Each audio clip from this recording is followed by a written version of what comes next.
Okay, so I've got all the weight off, holding down the stringers. The glue held good, but I've went ahead and run pre-drilled and ran some screws into the headliner spacers, and then 3 screws in the back and I will drill in 2 more screws in the front. And I'm just doing this as an extra precaution, just to ensure that the stringer stays stable for the life of the bed and front wall. And here's one of the stringers with the screws now in it. All the way down. Same with this one. And I think we have a pretty sturdy stringer to base our bed and front storage locker. All right, went ahead and wired the top for a light to hang over about where you would lay your head at night. And obviously for the vent fan, we got this done so that we can go ahead and lay the insulation down over top of it and have a cleaner finish rather than have wires hanging out. And Dave said that contact cement would eat up this foam, so we put some more marine glue on that and went ahead and put 1 piece of insulation over that product. Okay, so we're stirring the contact cement, and we're going to start laying it down and then start lining the hole with insulation. Okay, we got the insulation down. Prodex. Just rolled contact cement on and laid it down and cut it. Measured a few panels. And that was about it. Okay, so over the insulation, we got the hole liner. Obviously went with silver flex form. This is all 1 sheet. We laid it down with contact cement, and I think I'm actually going to go back over it with Super 77. The strange thing about this flex form is it seems to just leave the wrinkles, but I mean, it doesn't have to be exactly perfect. And here's the second sheet I laid. I laid it down, got it pretty even here. I've actually not glued this side yet, so it's going to look a little rough. And then I traced along it with a X-Acto knife, and then peeled up this side a little bit, run it under for a little bit smoother finish. And I'll pull this sheet off, put Super 77 spray adhesive under it, and then lay it down, and then all we'll have left is the front. And then, okay, as you can see, I marked with a pencil after the trim of where it's going to sit.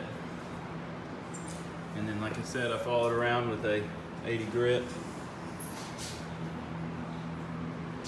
Just giving a rough surface for the adhesive to hold to. All right, guys, we got the headliner complete.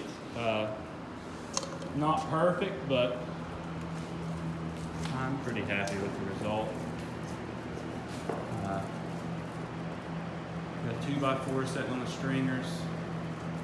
As I showed earlier, we got paint grinded down around the glue point. And we'll get started on gluing the top once Tyler's done trimming. I'm going to clean up a little bit, give us some room. Okay, we're using this Evercoat Maxim medium set 2-part epoxy for the sides where the gutters are, driver and passenger side. We're using this Tiger Seal white for the front and back. And this is more of a bendable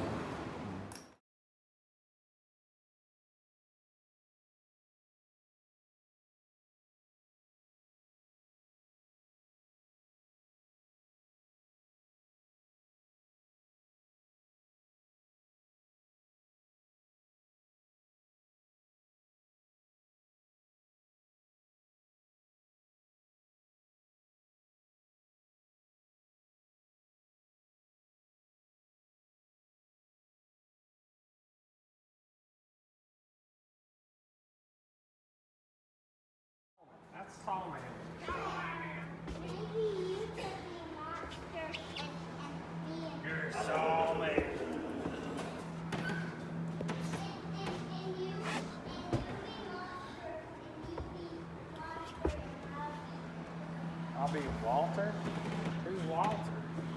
hey, with bad guys. You chasing bad guys? Got the windows in.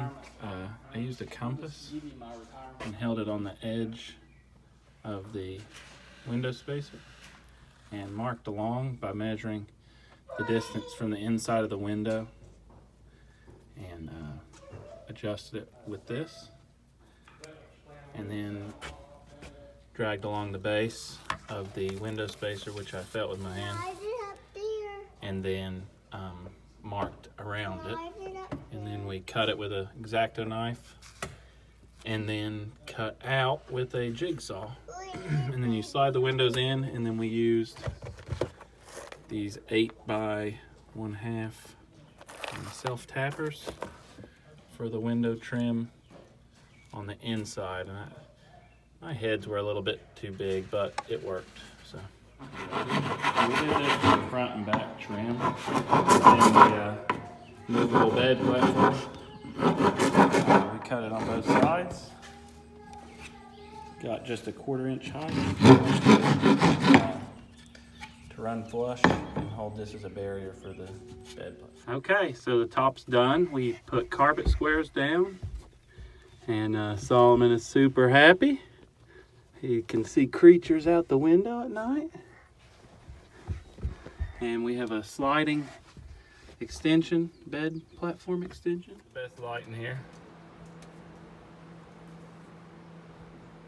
Left the wood, I may trim over it on the bottom.